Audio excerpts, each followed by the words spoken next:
Good morning students. अभी तक हमने मेल और फीमेल रिप्रोडक्टिव सिस्टम का स्ट्रक्चर हम पढ़ चुके हैं। मेल रिप्रोडक्टिव सिस्टम के स्ट्रक्चर में हमने पढ़ा था कि मेल रिप्रोडक्टिव सिस्टम के अंदर एक pair of testis, male accessory ducts, male accessory glands और एक्सटर्नल जेनिटेलिया होते हैं। फिर मेल के अंदर हमने स्पर्मेटोजेनेसिस भी पढ़ा था कि कैसे स्पर्म फॉर्म होते हैं। स्पर्म फॉर्म होने के बाद हमने उनका हार्मोनल कंट्रोल भी पढ़ा था कि कैसे दो हार्मोन LH और FSH पूरे इस प्रोसेस को क्या करते हैं, कंट्रोल करते हैं प्यूबर्टी की एज आने पर मेल के अंदर। फीमेल रिप्रोडक्टिव सिस्टम में हमने उसके पार्ट्स पढ़े थे, ओवेरीज पढ़ी थी, ओविडक्ट पढ़ी थी, यूट्रस, वेजाइना, सर्विक्स, इन सबको पढ़ा था और फीमेल एक्सटर्नल जेनिटेलिया को पढ़ा था, है ना। तो अब अपन आगे आते हैं। अब अपन पढ़ते हैं कि oogenesis कैसे होता है। हमने अभी स्पर्मेटोजेनेसिस पढ़ा था जिसका मतलब होता है फॉर्मेशन ऑफ स्पर्म। अब हम पढ़ेंगे oogenesis। oogenesis का मतलब होता है formation of ovum, formation of ovum by oogonia, by meiosis. अब जैसे टेस्टिस के अंदर स्पर्मेटोगोनिया होते हैं जिनमें मियोसिस होता है, उसी तरह ओवेरी के अंदर होती है उगोनिया जिनके अंदर मियोसिस होता है, जिससे क्या बनते हैं, ओवम। ठीक है, पर उससे पहले कुछ कॉमन चीज है कि at the time of contact, जब मेल और फीमेल के बीच में कांटेक्ट होता है तो एक मेल जो होता है वो करीब 200 से 300 मिलियन यानी 20 से 30 करोड़ स्पर्म फीमेल के अंदर इंजेक्ट करता है ना। और फॉर नॉर्मल फर्टिलाइजेशन होने के लिए कम से कम 60% स्पर्म के पास नॉर्मल साइज और उनका शेप होना चाहिए। यानी जो 20-30 करोड़ स्पर्म इंजेक्ट किए हैं मेल ने, उसमें से कम 60% के पास उनका प्रॉपर साइज और शेप होना चाहिए और 40% के पास मोटिलिटी होनी चाहिए, है ना, स्पर्म मूव करने चाहिए, तब जाकर फर्टिलाइजेशन होता है। ठीक है, यानी कम से कम 30 करोड़ के 40% आप कैलकुलेट कर लो, इतने स्पर्म के पास कम से कम मोटिलिटी होनी चाहिए, है ना। याद रखना, भले 30 करोड़ स्पर्म मेल ने इंजेक्ट किए हैं लेकिन ज्वाइन होगा सिर्फ एक ही स्पर्म, सिर्फ एक ही स्पर्म ज्वाइन होता है। ठीक है, इसको आगे और डिस्कस करेंगे। सबसे पहले आते हैं oogenesis, formation of ovum from उगोनिया by meiosis. oogenesis is start during embryonic development. अब यहां एक डिफरेंस हो गया है, याद रखना। मेल के अंदर स्पर्मेटोजेनेसिस कब स्टार्ट होता है, जब मेल के अंदर कौन सी एज आती है, प्यूबर्टी। कौन सी एज आती है, प्यूबर्टी। लेकिन फीमेल के अंदर oogenesis कब स्टार्ट हो जाता है, जब वो एम्ब्रियोनिक स्टेज में होती है। एम्ब्रियोनिक स्टेज मतलब अभी उस फीमेल का जन्म भी नहीं हुआ है, अभी वो अपनी मां के पेट में ही है, 2-3 महीने का वो एक सिर्फ एम्ब्रियो है, भ्रूण है, उसके अंदर ही क्या स्टार्ट हो जाता है, एम्ब्रियोनिक। तो कोई तुमसे पूछे स्पर्मेटोजेनेसिस और oogenesis में डिफरेंस बताओ, तो स्पर्मेटोजेनेसिस तो कब स्टार्ट होता है, at the age of puberty, जब मेल वयस्क होता है 13-14 साल के आसपास। लेकिन oogenesis जो है वो एम्ब्रियोनिक स्टेज में ही स्टार्ट हो जाता है। एम्ब्रियोनिक मतलब जब उस फीमेल भ्रूण होती है, अपनी मां के पेट में होती है, तभी उसके अंदर oogenesis स्टार्ट हो जाता है। ठीक है, during embryonic development millions of उगोनिया formed with in each ovary. जब फीमेल एम्ब्रियो होती है तब उसके अंदर ओवेरी के अंदर बहुत सारी सेल्स फॉर्म होती है, उन सेल्स को हम बोलते हैं उगोनिया। क्या बोलते हैं, उगोनिया। ठीक है, अब उगोनिया के अंदर मियोसिस फर्स्ट होना स्टार्ट होता है एम्ब्रियोनिक स्टेज में, है ना, and gets temporarily arrested at prophase 1 are called primary oocytes। उनको हम क्या बोलते हैं, प्राइमरी oocytes। इसको अब यहां पर समझोगे। वही ये एक उगोनिया है ओवेरी के अंदर, इसके अंदर शुरुआत में सबसे पहले होगा बार बार होगा माइटोसिस, जिससे इनके नंबर्स क्या हो जाएंगे, इंक्रीज, 1 से 2, 2 से 4, इस तरह से। ठीक है, ये बार बार माइटोसिस हुआ। ये सब कब स्टार्ट हो रहा है, एम्ब्रियोनिक स्टेज में।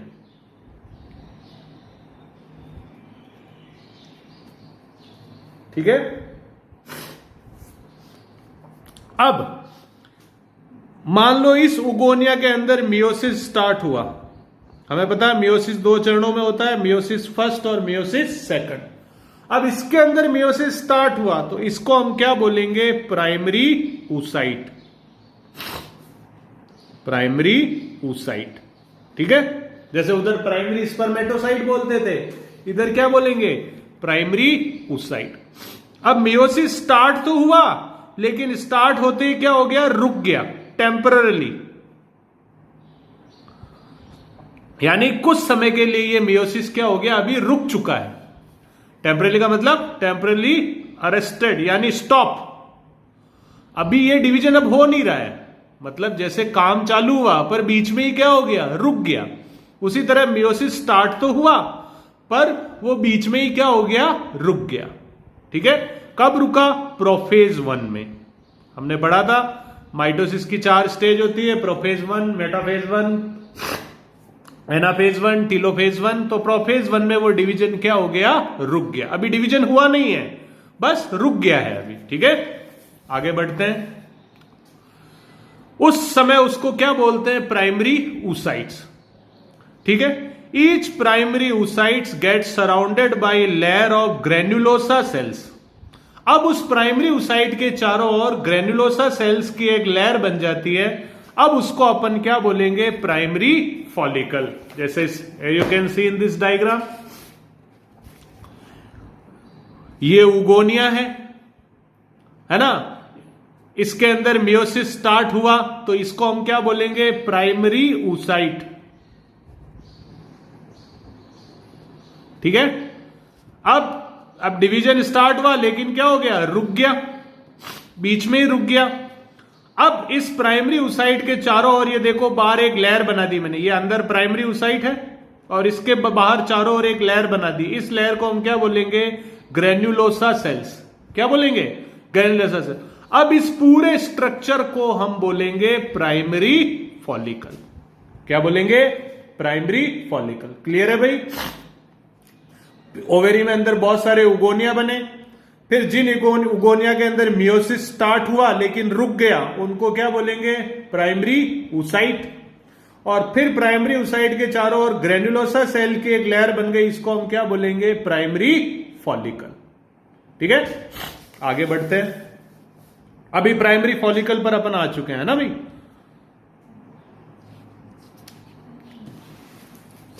अब देखो, अब फीमेल का बर्थ होता है ना। अभी तक तो मां के पेट में थी, अब उस लड़की का क्या हुआ, जन्म हुआ। जन्म होने के बाद large number of primary follicles degenerate from birth to puberty. अब फीमेल का जन्म होता है, वो बड़ी होती है ना, तो जन्म से लेकर प्यूबर्टी तक के बीच में बहुत सारे ये जो प्राइमरी फॉलिकल्स हैं, ये जो अभी मैंने बताया था, ये प्राइमरी फॉलिकल्स, ये क्या होते जाते हैं, नष्ट होते जाते हैं। क्या होते जाते हैं, नष्ट होते जाते हैं। ठीक है, और at puberty some primary follicles are left in each ovary.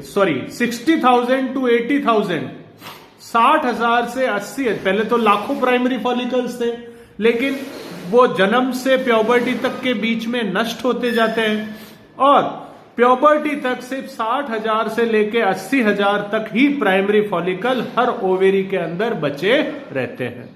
यही लिखा है, therefore at puberty 60,000 to 80,000 primary follicles are left in each ovary. यानी हर ओवेरी में अब प्यूबर्टी, फीमेल प्यूबर्टी की एज आ गई है, मान लो अब वो फीमेल 13 साल की हो गई है, तो उसके अंदर सिर्फ 60,000 से 80,000 ही प्राइमरी फॉलिकल्स उसके अंदर बचे। ठीक है, अब प्यूबर्टी एज आ चुकी है ना।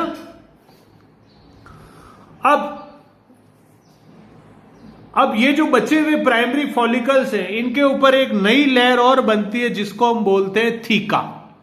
जैसे ही थीका बनेगा, अब हम प्राइमरी फॉलिकल को क्या बोलेंगे? Secondary follicles. Here you can see in this diagram, ये अंदर ही अंदर कौन है बोलो? Primary oocyte।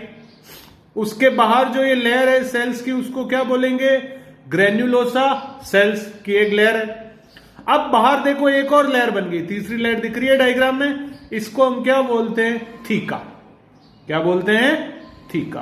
और अब ये स्ट्रक्चर पहले प्राइमरी फॉलिकल था, अब इसको क्या बोलेंगे? Secondary follicle. ठीक है भाई, चलिए अब आगे चलते हैं।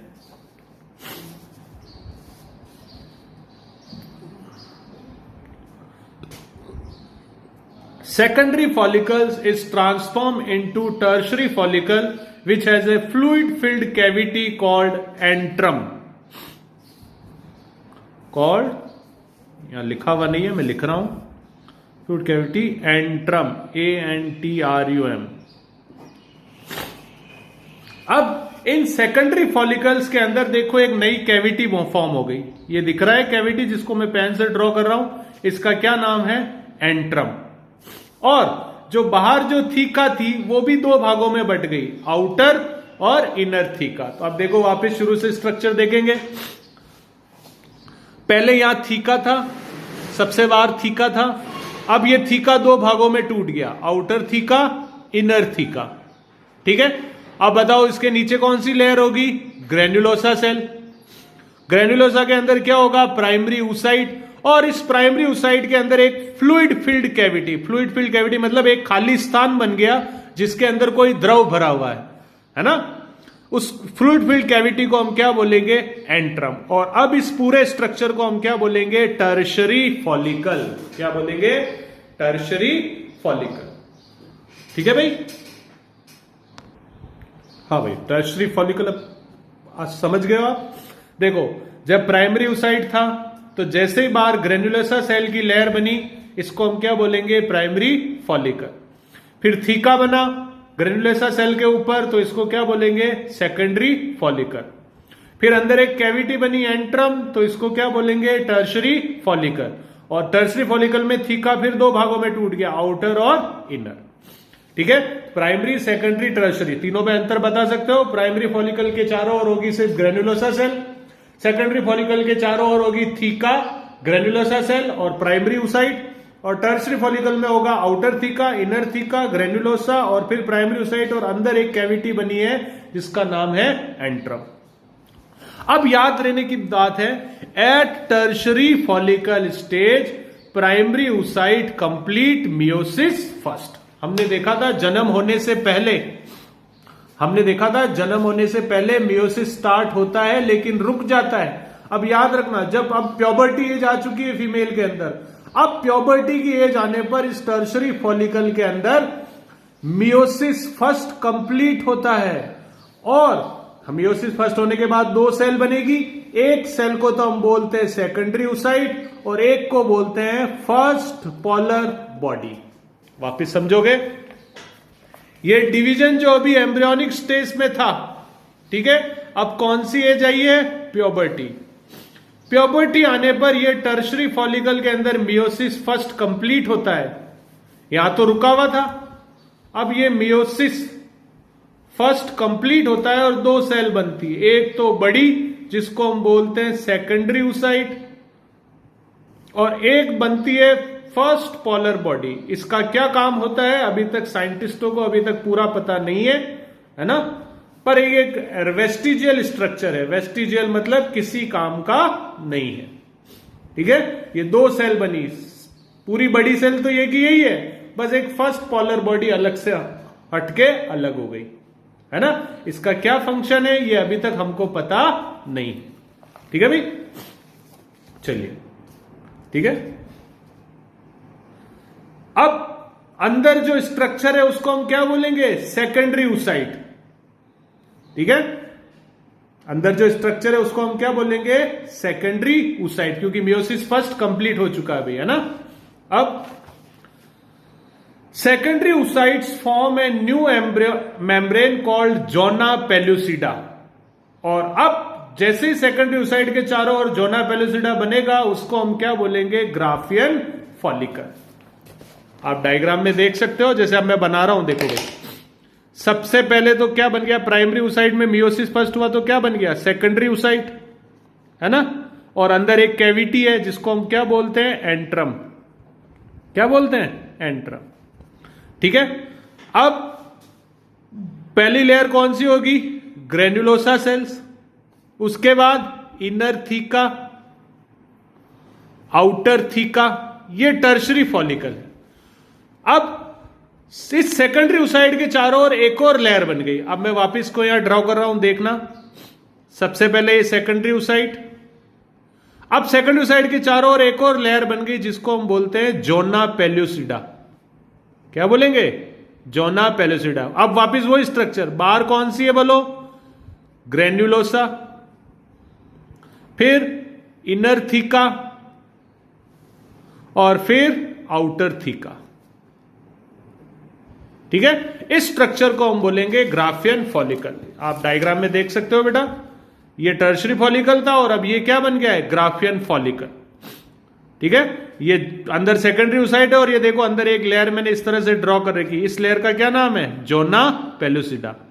फिर ये ग्रेन्युलोसा सेल और ये आउटर और इनर थीका। ठीक है भाई। अब द ग्राफियन फॉलिकल्स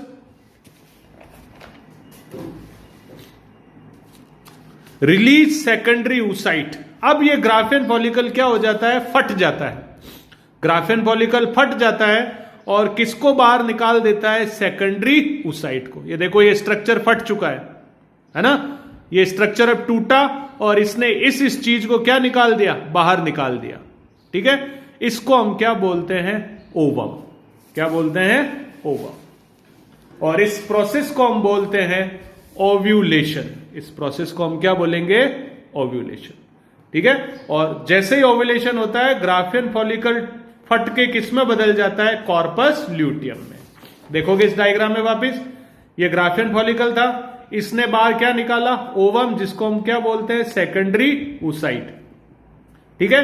ये सेकेंडरी oocyte और बाहर ये जो लेयर है इसका क्या नाम है, जोना पेल्यूसिडा। और अब ये खुद ग्राफियन फॉलिकल किस में बदल गया, कॉर्पस ल्यूटियम में। ये कब होता है, ओव्यूलेशन के बाद। ठीक है। इसको एक बार और पढ़ना, बाकी स्ट्रक्चर रजिस्टर में बनाना, बाकी की चीजें मैं कल एक्सप्लेन करूंगा। ठीक है।